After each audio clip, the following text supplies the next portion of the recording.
She called me baby in front of them. The word used to sound warm. Tonight, it felt rehearsed, like a line fed to an audience that wasn't me. Her friends gathered around the marble counter, champagne in hand, laughter dripping like poison into the air, the kind of laughter that fills the empty spaces of people desperate to prove they're happy. I stood by the door, still in my office clothes, half tired, half wondering why she had asked me to drop by. Then she said it. Maybe we should just call it quits. She laughed, looking at her friends instead of me. He's so serious all the time. You know how men get when they stop being fun. They laughed harder. Something inside me went still. It wasn't the words. It was the timing, the glances, the way she reached for her glass instead of looking at me. I realized she was performing, and I was just a prop. I didn't interrupt. I didn't frown.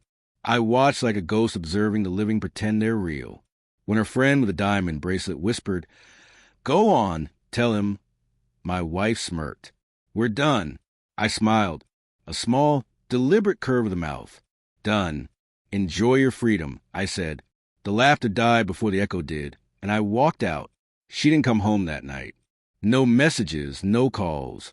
Only silence where noise should have been.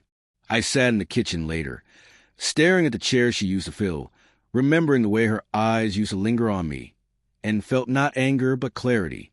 Cold, surgical clarity. I had ignored the signs for months. The late-night showers, the changed passwords, the perfume that wasn't hers, the endless parties where she became someone else. Louder, crueler, desperate for admiration. Her friends had money. I had discipline. They never liked that combination. I replayed the scene from earlier. The forced laughter, the way she sought their approval before speaking. It wasn't a breakup. It was a performance, a social offering, a sacrifice for applause.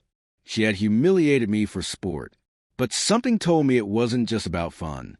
It was about them, or maybe just one of them. The next morning, I began collecting fragments. A guest password. A photo backup quietly sinking to the cloud. Small, careless things people forget when they believe they've already won. Her messages were meticulous, timed, flattering, but with gaps, holes where truth seeped through. A man named Evan. Frequent mentions, inside jokes hidden in group chats under layers of sarcasm and emojis.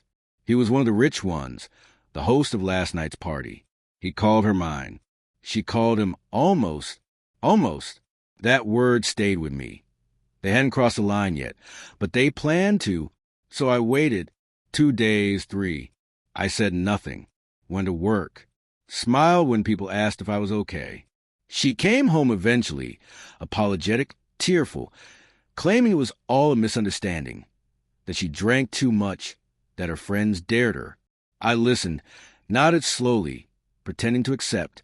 While she showered, I sent the screenshots to my private email. Saved everything. Deleted the evidence. A ghost doesn't rush revenge. It waits until the living forget to look over their shoulders.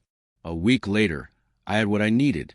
Photos, a hotel booking under her name paid by Evan Industries, a voice message she'd accidentally recorded, laughing about the act at that party.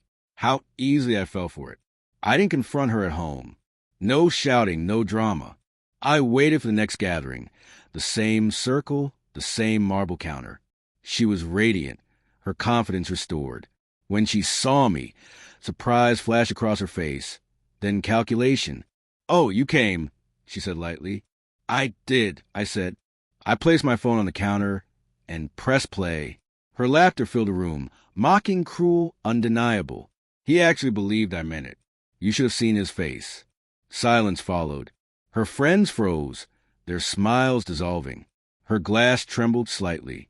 "You wanted an audience," I said. "Now you have one." Her eyes darted, searching for escape. There was none.